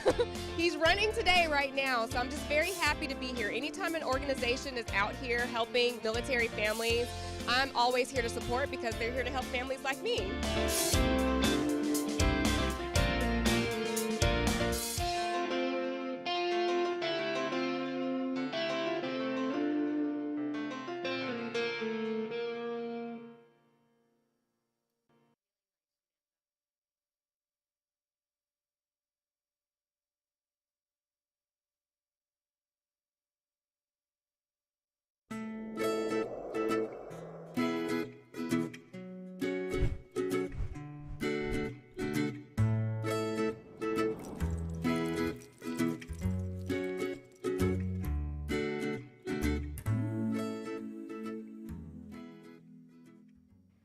Good morning and welcome to Let's Talk Autism with Shannon and Nancy. I'm Nancy Alspaugh Jackson. And I'm Shannon Penrod, and that was a video that we just saw that Samantha shot and edited, and we have to say big kudos to her, but it was for your event. Yes, which was April 27th. And what a beautiful, beautiful event that you guys were out in the sunshine, doing some healthy things, and drinking some good wine, and making some money for some families that have kids that are on the spectrum that are also in the military. Yes. So what a beautiful thing. And people can still contribute. They can go to our website at act-today.org. And you should do that. Yeah. Because there are families in need. There are. And if you are in a place where you have anything to spare today, my goodness, it could help somebody else. It could. Need, and make you feel good for the rest of the day. I also we have to, at the start of the show, I'm a bad friend. That, you know, one of the things I do, I try every morning, I try to go on Facebook and look and see whose birthday it is today and whose birthday it is next week, and you know, just, you know, say at least there's say so happy. many though. Yes, but I try to look every day, and then it's terrible because every once in a while I'll take a day and lock myself away from Facebook, and I did it on the wrong day this year because I'm oblivious, and I was editing all day Sunday and Saturday and Sunday, so I missed Miss Nancy's birthday. Oh, that's okay. So we wanted to say happy birthday to you. Look at that. Look, thank you. How pretty. What a great graphic you guys did. Well, that's all Samantha, and thank you, Samantha. And we have a little bit of cake for you in a little while, but a very little bit of cake. Okay. But when I miss your birthday, here's the funny thing about this, and you know I admire you so, and you're an amazing mom and an amazing autism mom. And years ago, I discovered that another autism mom that I love and adore and respect and admire, it's her birthday too. So I not only missed your birthday, but I missed Carrie Mallory Thompson's birthday as well. And so we're also wishing a very happy birthday to Carrie Mallory Thompson. Okay. How I could possibly miss the two of your birthdays, it's like, you know, is my head somewhere that it should not be. I apologize profusely because you don't need to do that. If there's any day that I want to celebrate two incredible women, boy, Saturday, an epic day, and I missed it entirely. Well, thank you for happy your birthday. belated wishes. I really do appreciate it. Well, I wished I'd had him on the day, but you know, moving on. So we have several news stories for you, but we've got two amazing guests, so we kind of have to pedal to the metal. Yeah, we have to push through these. The first one is, can this AI-powered baby translator help diagnose autism? There was she's a UCLA computational neuropsychologist. What a title, huh? There we go. And when she heard her first child, she was clueless about interpreting her infant's cries, but then by the time her third child came along, she realized that she had become fluent and learned which sounds meant feed me, which meant changed me, and she wondered if she could train an algorithm to do the same thing. Which is pretty amazing. We probably all, because our kids were maybe 4 and 5 when they started coming out and saying that they were able to figure out, they can tell you when your baby cries, if it is hungry, and that they're very distinct cries. You didn't know that when Wyatt was a baby, no, I did not. I didn't know that when Jem was a baby, but shortly after that I heard that, and I knew moms that were like, oh, it's really true, I can tell this one means this. But to be able to have an app or a machine that you can hold up to the baby and it recognizes it, and then to be able to predict autism, is there a different cry? I mean, then we get into the sci-fi about this, which is really cool. Very cool. I'm amazed. I love how much energy is spent trying to look and diagnose earlier. Yes. Since we know that early diagnosis makes a difference, I'm thrilled. So Ariana Anderson, moving and shaking. But we've got a little while before we can purchase this ourselves. Exactly. But I'm trying to see where we got this from. Science Magazine. If you want to know more about that, go to Science Magazine, how it might be able to predict whether a baby's going to have autism. Then we move on to Canada. There's a new article that's out talking about the fact that gosh darn it, pediatricians in Canada don't always agree with diagnosis. They tend to be missing about 25% of the autism diagnosis that a specialist would diagnose. Right. And we were talking beforehand, and I said this is kind of one of those heard around the world. That if you're really wanting to get your child diagnosed and you really have concerns, this just corroborates for us that you need to go to a specialist, that a pediatrician is more likely, even in Canada, to not get it right. Exactly. So 25% of the time. I think that's probably across the world, don't you, I would Nancy? imagine if not a higher rate. Right. So I know people go, well, I talked to the pediatrician, right? My son, I talked to the pediatrician, and by the way, here in the United States, she missed it. And you? Yeah. My son's pediatrician missed it for several years. And there you have our Right. informal study Right. saying, don't just go to the regular pediatrician. If you have questions, listen to your gut. Okay, more information about More kind early... of sci-fi. Can infant eyes predict autism? And this one for me is a little bit of a duh too, although Right. I hadn't thought of this. And I like that what they've seen is that babies who later on are going to get diagnosed will strongly react to sudden changes in light. Doesn't that make sense? Yes, because it does of the make sense. sensory processing Right. and all of the stuff. But if you begin to see that your baby is responding to light, this can be an early warning sign now. So this is in Nature Neuroscience, and it's a study that's coming out of the Uppsala University in Sweden. Right. I just want to go to Uppsala. I have my undergraduate degree from Uppsala. Doesn't that sound great? And then the one of the leading people on the study is Falk Urder. Okay. So Sweden, let's go to Sweden. They just have better names. They do have better names. Let's go see Dr. Falk Urder at Uppsala University. Yes, Okay. let's do it. Okay, I'm silly today. Not enough sleep. And then the education department seeks delay of idea rule. Yeah.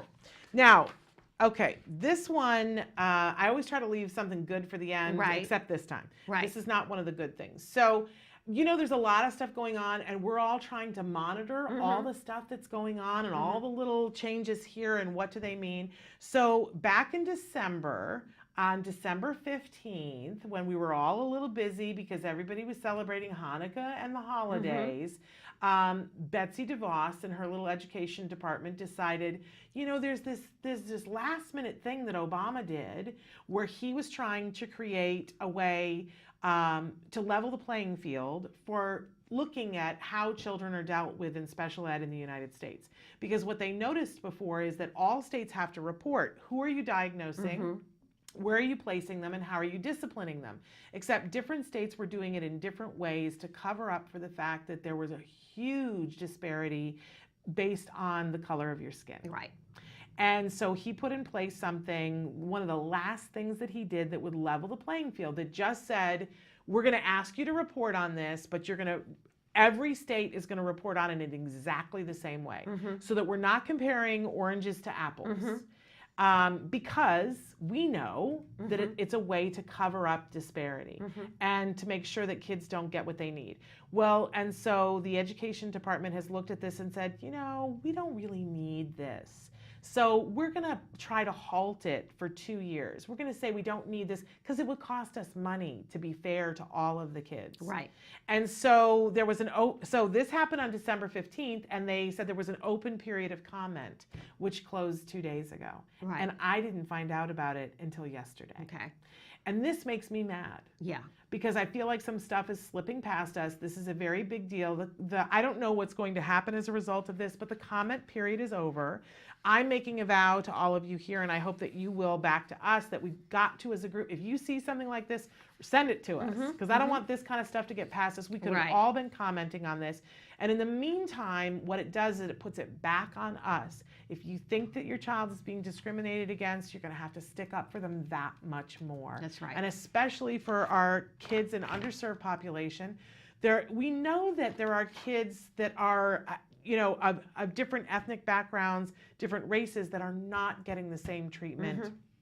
And this just furthers it. And I don't know why how anybody can say that this is a good idea when they asked one school official, the schools are going along with it, and when they asked one school official why, he said, because, you know, we really can't afford this. Right. But the disability advocates are warning against any delay, and it's ridiculous. Yes, it is. It's ridiculous. Let's just compare apples to apples. What are you hiding? Exactly. And it makes me mad. We should all be mad about this. And we have to do a better job of letting each other know when stuff like this is happening, because they're putting one over on our kids and it's not right. But ask me how I really feel. How do you really feel, Shannon? Right? We have great guests today, and I feel really excited about that.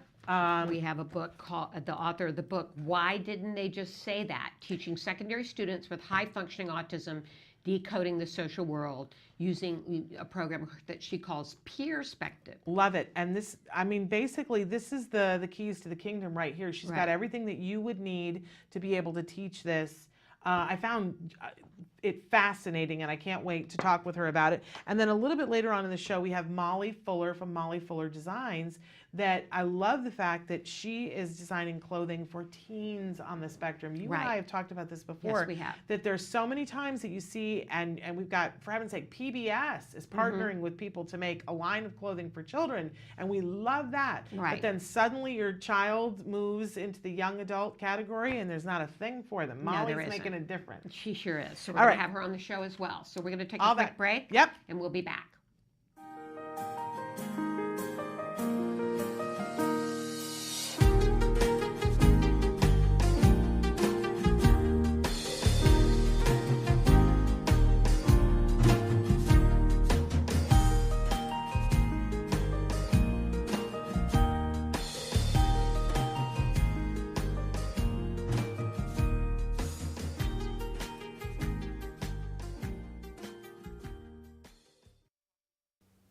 Neurodiversity in parents.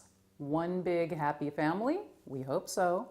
Anyway, what is neurodiversity? Everybody's talking a lot about it these days. Neurodiversity means that there's a view that people with autism just have a different way of being, and they should be honored for that. And then parents oftentimes look at autism as a disability or a disorder, and that can create some conflict. We sometimes throw up our hands, neurodiversity or neurodiversity. There can actually be some issues around this that we need to think about together. First of all, neurodiversity could be positive because it can create more of kind of a sense of acceptance in society.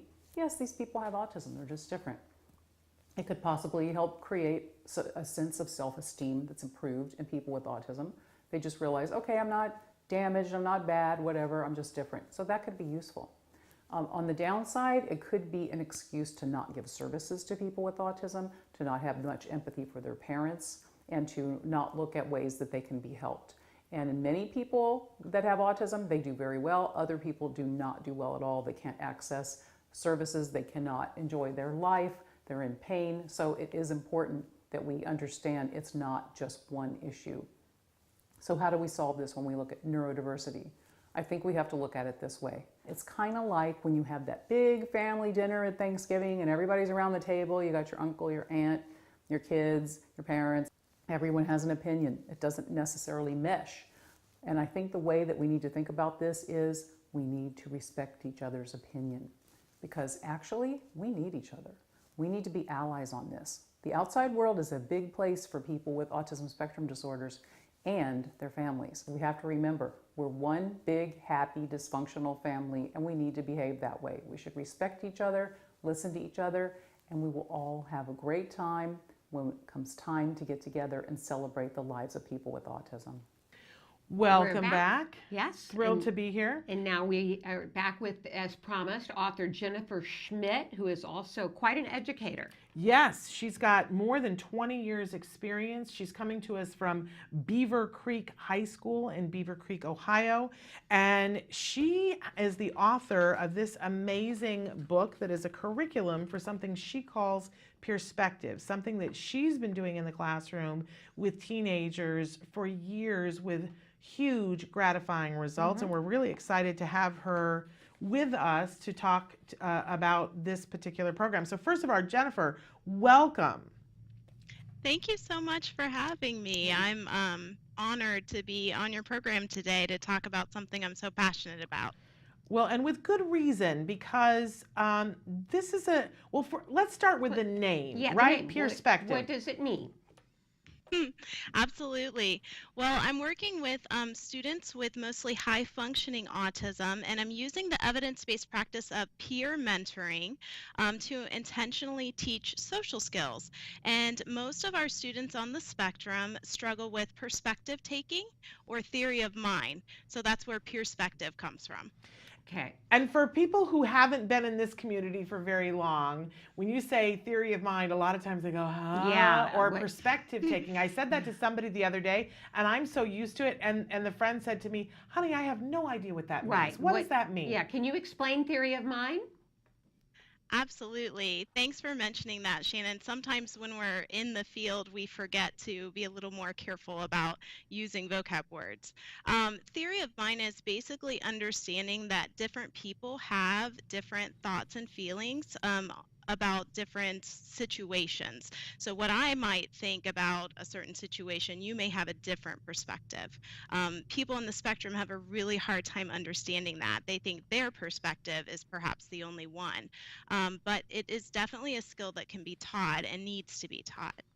I love you at each section of the book, you have a quote from one of your students, Yes. and they're hilarious. They are very funny. And very insightful. And there's one at some point where the young person says, I just realized that I'm not the center of everything, or something. I'm paraphrasing. And I can't even imagine how delightful that moment was. But, you know, everybody needs to come to that realization at some point that, oh, it doesn't all revolve around me, and that you're having feelings about what you're feeling, and I'm having feelings about what I'm feeling, and they're not the same thing. And that we have different agendas. So I absolutely love that, and love that you've included those comments, because they are so insightful. I just would want to hug that kid who said, I just realized it's not about me. And then there's another one. Do I look like I have a particle accelerator in my backyard? I love that one too. We found this really so informative and exciting. And I think let's back up for just a second. How did you realize to do this, Jennifer, when you were with your students? What was the aha moment and you thought, okay, this is how I'm going to do this?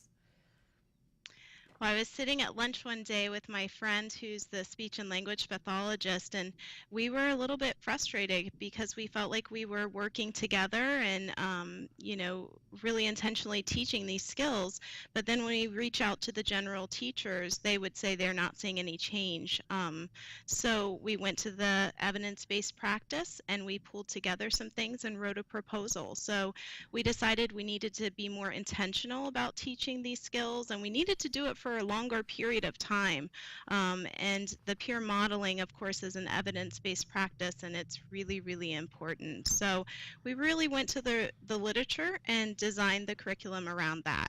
Let's talk a little bit about the curriculum. You have it's divided into units, and unit 1 is on trust and team building, which is an interesting start. Yeah.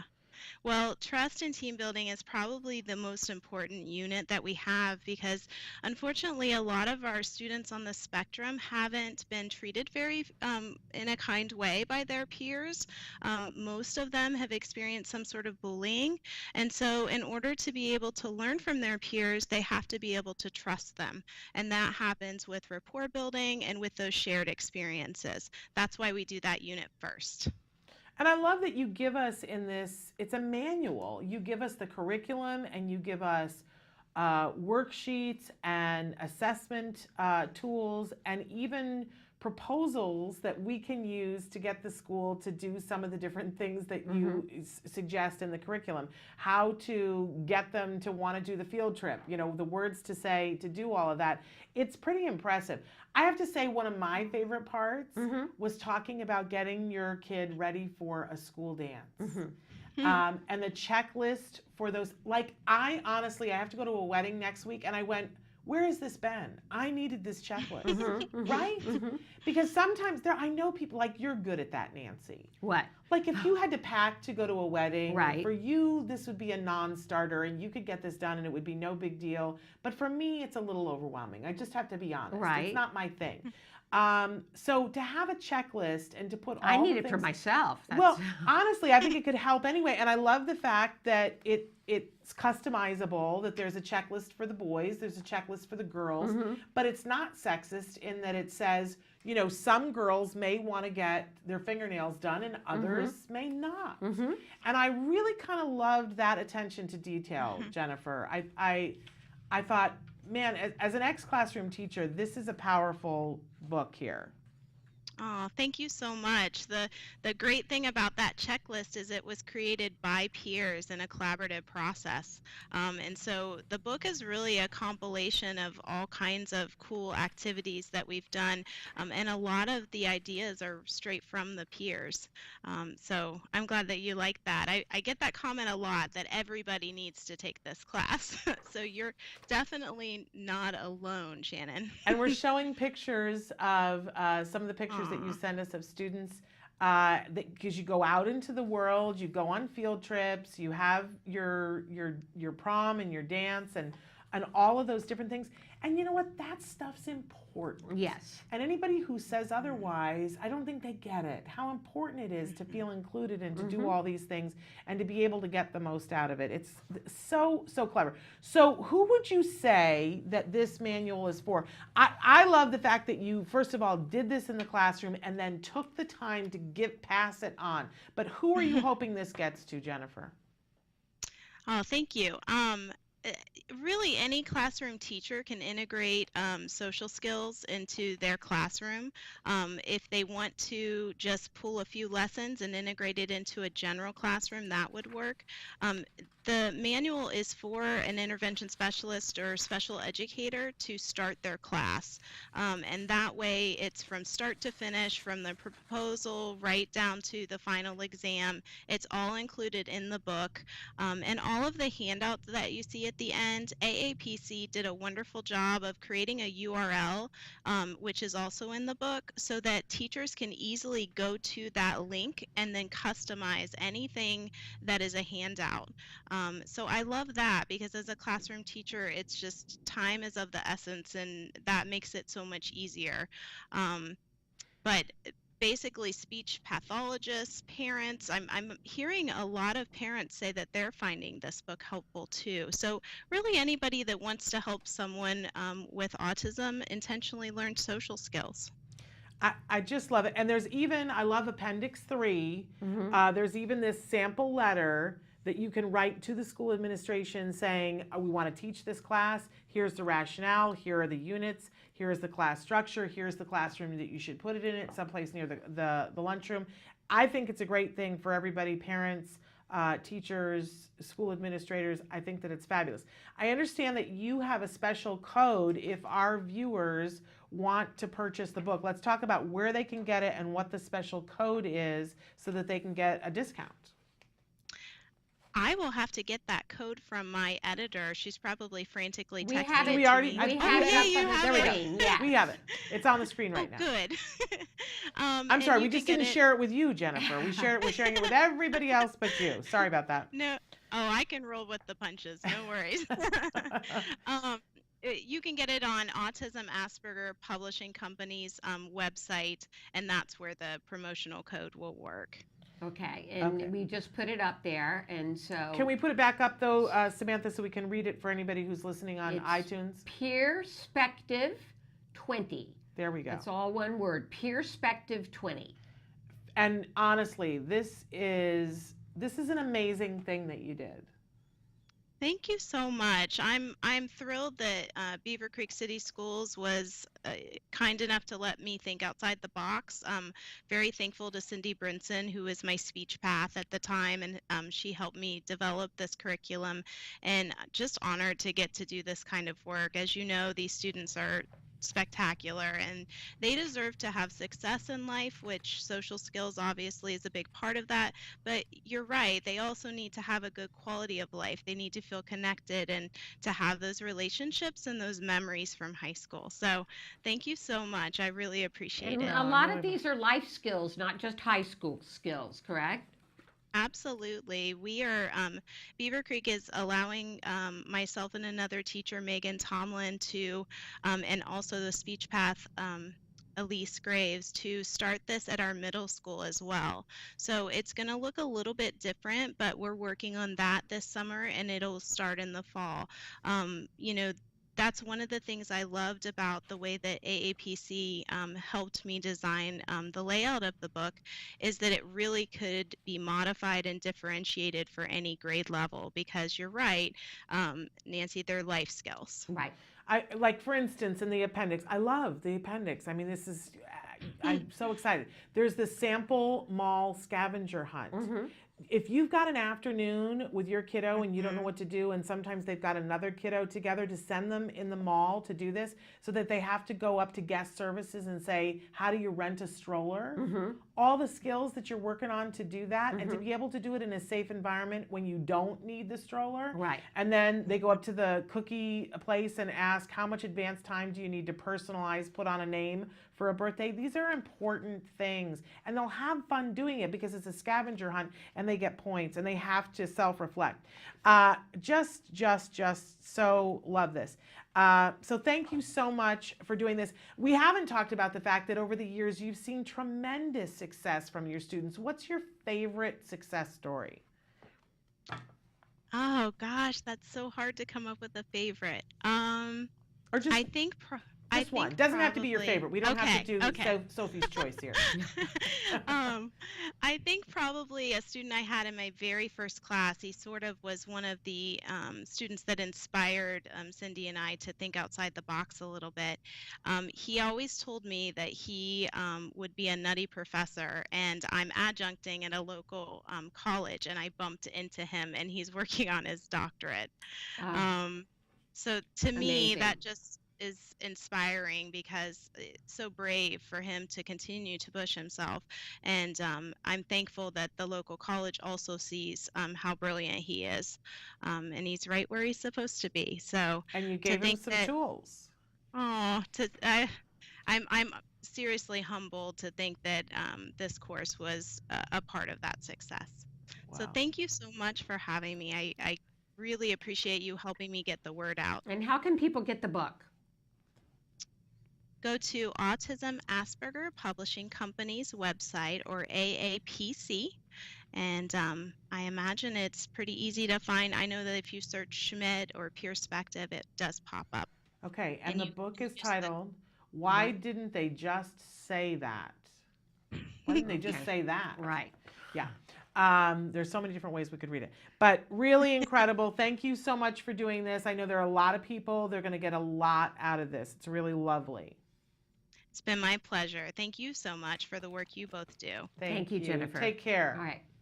Okay, take care. Bye-bye. Thank you. All right, we got to take a quick break. Quick break, and we're going to come back with the designer of clothing, Molly Fuller. Molly Fuller. Okay, Stick stay with with us. us.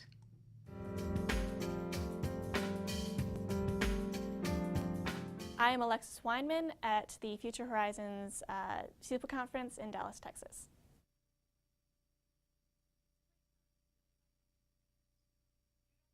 It helped me in a way because it was a format that I was not used to. Like, I had never curled my hair before. I've never worn heels. I didn't know what foundation was.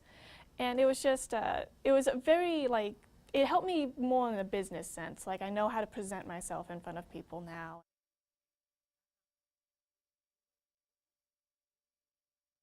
That's something my mom drilled into my head. I have trouble sometimes with it. Like, you introduced yourself to me downstairs, and so I immediately, like, and I've heard of you before, so I was like, I know this person, I can make eye contact with this person.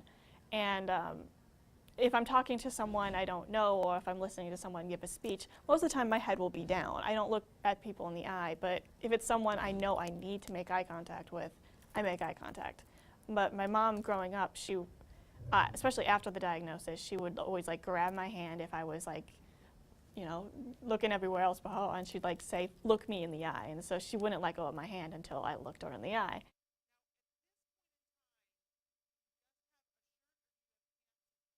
I do feel like I have to do play poet because, you know, sometimes there'll be jokes I don't understand, but I'll laugh at anyway. There will be situations that I'm not comfortable with, but I'm gonna have to play along anyway. And I think I just found out, like, I'm just a tremendously amazing liar. Like, I can pretend like I'm uncomfortable with something when in actuality I am screaming inside, or I know the moment I get back to my dorm room I'm gonna start screaming. Or having a meltdown or something like that. But I also know that there is a time and a place because there isn't any safe rooms available in neurotypical society. Like, we have to make our own. And you know, on a college campus, there's not many places you can go and scream without attracting attention. The way I explain it to people is, you know, people's brains are like hamster wheels. Eventually the hamster's got to take a break. Autistic brains aren't like that. They just keep going and going and going. So we can't stop thinking about things. There's like, that's why a lot of kids with autism have sleep problems, because they can't fall asleep because they have too much on their brain. They can't sleep because they're thinking too much. And I think just the walking in circles, there's no thought to a circle. Like, it's just, like, so I'll just plug in my earphones so I can't hear anything else.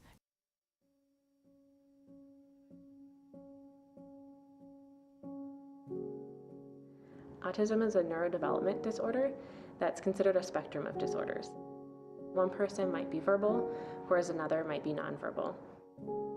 So it can make someone hypersensitive, where everything is intensified, or it can make them hyposensitive, where everything is diminished, and so therefore they're kind of seeking out that sensory input. I was observing in a hospital with the occupational therapist, and they were pointing out to me and telling me how the products that were currently available to these teens made them stand out more and that they were getting bullied more. When you're a parent with an autistic child, you're looking for anything that would help them. There needs to be a better solution out there and better products for these teens. And just because someone has a medical condition doesn't mean they don't care about or don't deserve style and quality.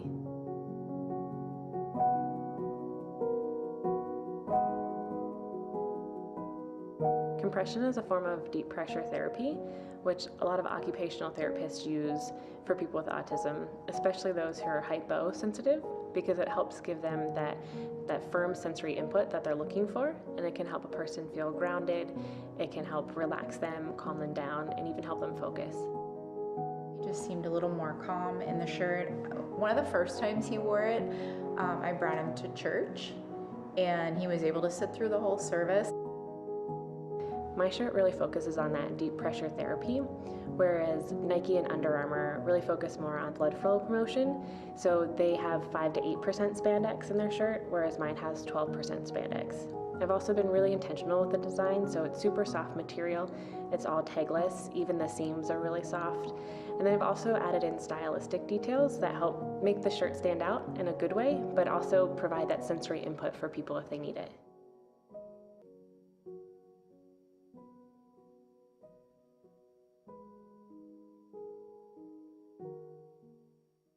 And we are back, and you just saw a wonderful video about our next guest, Molly Fuller of Molly Fuller Design. Molly has a background in fashion design and transitioned into designing better patient experiences in healthcare. She worked on designing digital tools, physical products, and service experiences at the Mayo Clinic, Harkin Health, and now Stella.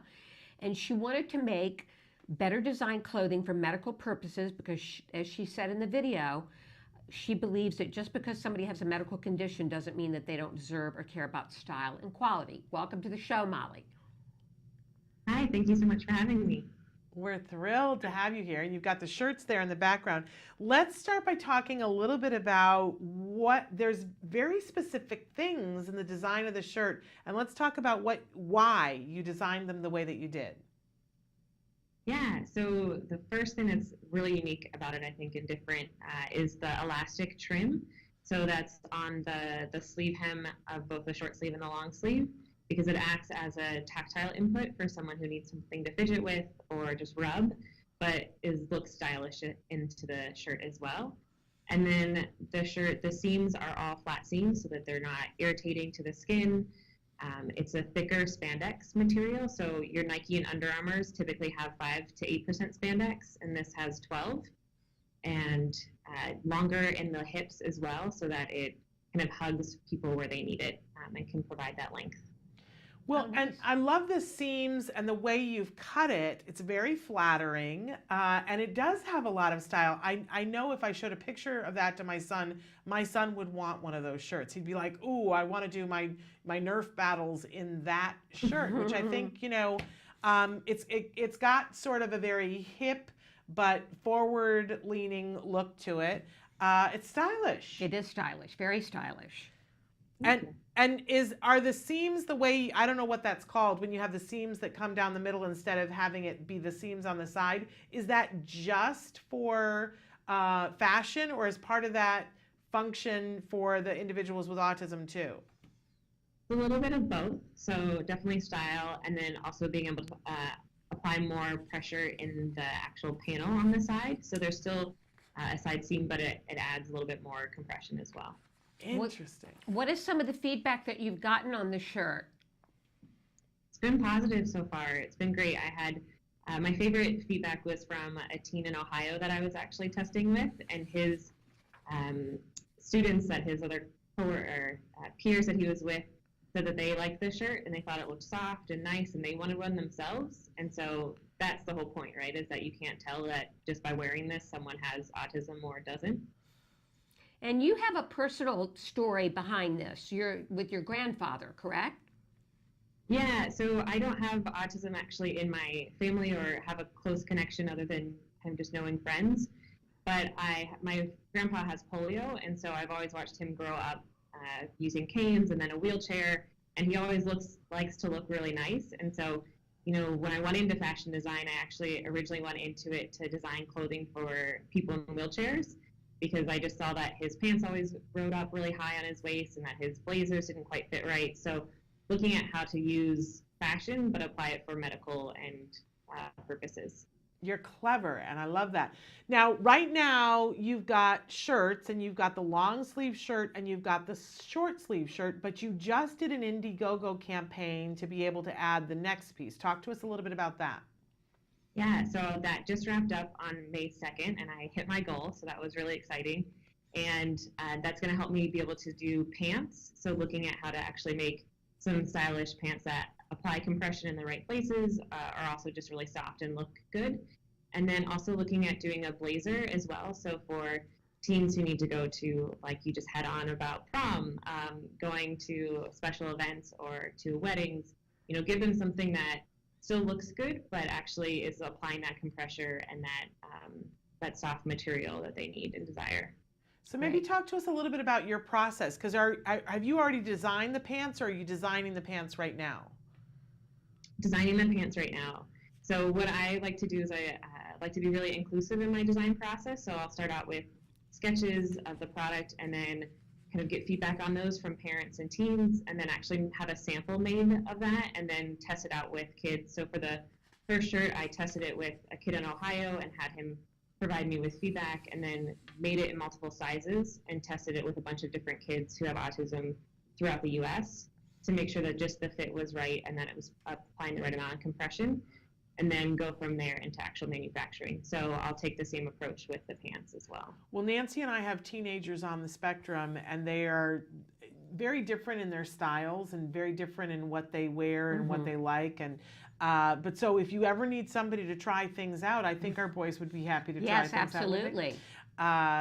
And they're vastly different inseam too. They're my son is 6'2", and is Wyatt? Is he like 5'10"? No, he's only about 5'8". Oh, I thought he was taller than me. No, he's about 5'8". Oh my goodness, but still growing. Right, still growing. He's going to be taller. So anyway, let us know if you need some testers. Yes, my son is one of those kids that doesn't like hard clothing. He likes the gym shorts and the t-shirts. So it's difficult to get him into pants with buttons and zippers and hard waistbands. And he would rather wear sweatpants, which I think my kid would rather wear sweatpants, but My kid is in that phase where it's got to look cool. Okay. And what I think is cool and what he thinks is cool are vastly Right. different. But I can tell you that he would think that shirt was cool because Yeah, he had me get a very something cool- similar to And that. it's actually got a name, the Charlie shirt, correct? Correct. Yeah. And who is Charlie? Yeah, was there a Charlie? Is a cousin of mine who he passed away unfortunately 2 years ago.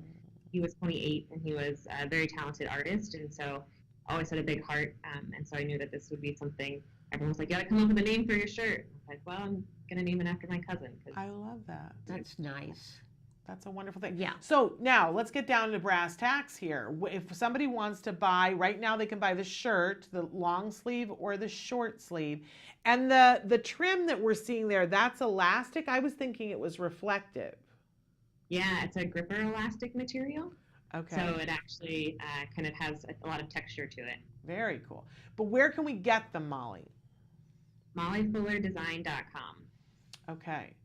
And we've got that up on the screen right there, MollyFullerDesign.com, if you're interested in getting this shirt. Now what we have is mollyfuller.design. Is that correct? Yep, that's the same thing. Okay. Yep, Okay. we'll get in there. All right. Okay, great. Want to make sure. And so we can go there. We can order the long sleeve or the short sleeve. When do you think we're going to be able to order pants? I'm anticipating hopefully to have some samples made of those by the end of the summer. So probably more fall, winter is when they'll be ready for production.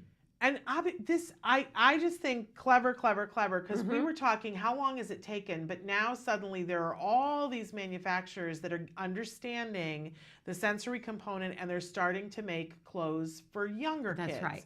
But we really aren't seeing people do it for the older kids. I think you're ahead of the curve here, Molly, but I think it's going to be a hot minute before a manufacturer comes to you and says, we want to know what you're doing. We want to do more of what we're doing. What's your vision for this company? What would you like to have happen? Yeah, I would love to continue to expand it. I'm open to, if in the future another company manufacturing is already doing the sensory-friendly clothing, to start to adapt and license the designs off to them as well.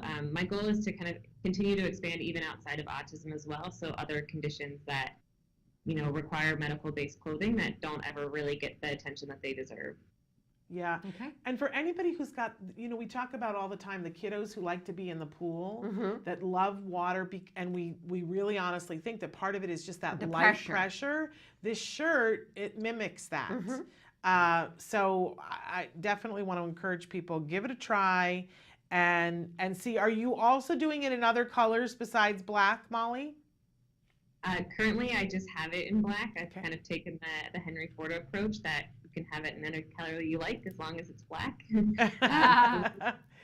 Expanding it and adding more colors. I'll also have a wolf graphic print that I have a friend from college, Haley Badenhop, who also designed a wolf graphic that will be printed on the shirts as well. Oh, that sounds cool. Very cool. Very fun. All right. Okay. Well, Molly, thank you so much. We want to encourage people to go to Molly Fuller Designs and MollyFuller.design. There we go. And check it out because it's clever. Very clever. Very, very Congratulations on it, Molly. Thank you so much. I really appreciate you guys having me on. Thank you. Thank you. Bye-bye. What's fun is that I can picture both. I would wear that shirt. Right? I would look like the Michelin Man in that shirt, but other than that, but I can picture both Wyatt and Jem liking that, and that in and of itself is kind of a cool thing, Yes, right? yes, definitely. Because they have very different styles and things that they're into, and I think they would both like it, so I think that's remarkable. All right, we should take, I don't know, we don't really have time for a break, do we, Samantha? Short break, and then we'll be right back. Stick with us.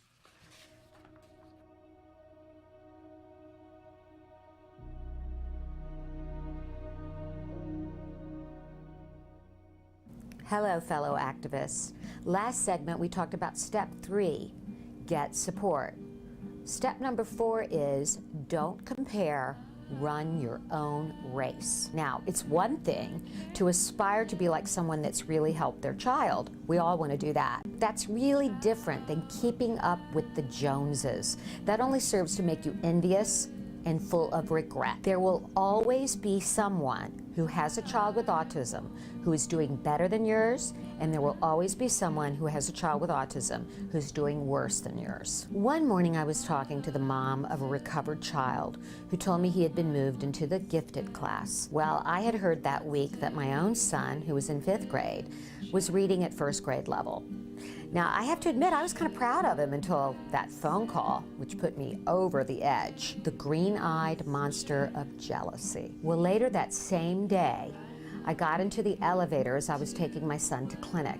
There was a father with his 2 sons, one typical and one with severe autism. He was pretty much nonverbal, but he did make some very strange sounds over and over again. He had bite marks, scratches all over his arms. He wore mittens to protect him from himself. The father, however, had a big smile on his face. Needless to say, the universe was sending me a message that day. Don't compare. Be grateful for the progress your child has made and will continue to make. So until next time, keep running your own race at your own pace. Don't forget to stop for water and keep the faith. Well, that's so interesting because I did that piece on running your own race and not comparing, but that's something I have a hard time putting into place. But to be fair, I think we all have a hard time with Do that, you? Nancy. Of course we do. We all compare. And I think that's the reason why you did that piece, because on our best day, we're not comparing. No. We're just being. Yeah. Right? Right. But on the tough days, I think if we look closely, we're like, well, why does that person have that? Exactly. And why is their kid doing so much better than mine? And it's hard not to go back. For me, one of the things I kick myself about a lot is that I didn't get an earlier diagnosis when I knew that something was wrong, and I just let my pediatrician, which we had the story at the top of the show about pediatricians not diagnosing accurately, a 20% lower diagnosis rate in Canada. I listened to my pediatrician, and even though I had severe doubts about that. And then why didn't I find out about CARD earlier? Well, I just didn't. It's not something, I can't go back and change that, I right? know. It's hard, and I think this is the singular part of all of our experiences. All of us have a different experience with when our child, when we realized that they had autism, when they were diagnosed. But the things that we all have in common is that we all have these feelings. We all feel that we're alone, that we are completely alone and don't know what to do and didn't know where to go, and that somehow that's our fault. Yes, that we do take it on ourselves. That we didn't know where to go or what to do, and that usually, and I go around and talk to a lot of autism parents, usually the first person that we met on this journey didn't give us the best advice. No. And even if somebody did give us advice, we didn't have a context for it to understand what we were being given. And I think we put a lot on ourselves, this expectation. We do. Nobody handed us a rule book. We do the shoulda, woulda, couldas, and if only. And everybody does.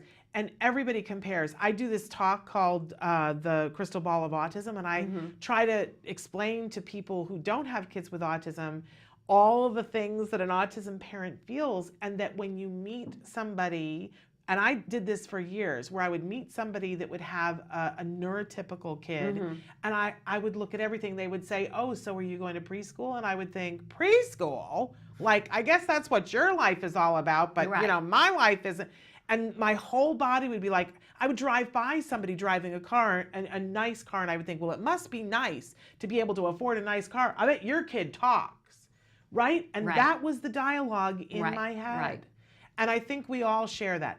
But on our best days, we put that down, and we are in the moment that we have. With our kids where they are. Where they are. Right. And grateful that we have them, because we all had a moment when we didn't think we were going to have our kids, right? But it's not like you can just flick a switch and go, I'm going to be there. I think it takes a lot. It takes a village. It takes being able to breathe. It takes doing exercises where you say, what am I grateful for? The positive, assumptive things, and leaning into the community to get the hope of whatever your deal is, you're going to be able to manage it, and it's going to be okay. It's going to be okay. I didn't get the cake out. Oh. Do I have time for we'll do the cake because we're out of time. Okay, I see it over there. Wow. So it's strawberry shortcake cake. Yummy. So there we go. But in any case, we're wishing Nancy a happy birthday. And I just want to very quickly say, tomorrow on the show, we have autism expert Melissa Dutat. We have Dave Hirschberger from Touch Chat, an amazing app that you can use for functional communication. Rob Baer is going to talk with us about autism in the corporate world. He personally is on the spectrum and has had a life in the corporate world and is going to talk about how it's difficult. And then we have Yadira Calderon, who is from the blog Autism, the Happy Kingdom, and is going to be talking about some of the things that we were just talking about, but also talking about when your child has autism and dyslexia. Because that's a whole other kettle of fish. So all of that tomorrow, plus a mindfulness moment. Until then, give your kiddos a hug from me. And give yourselves a hug from me. Bye-bye for now. Bye-bye.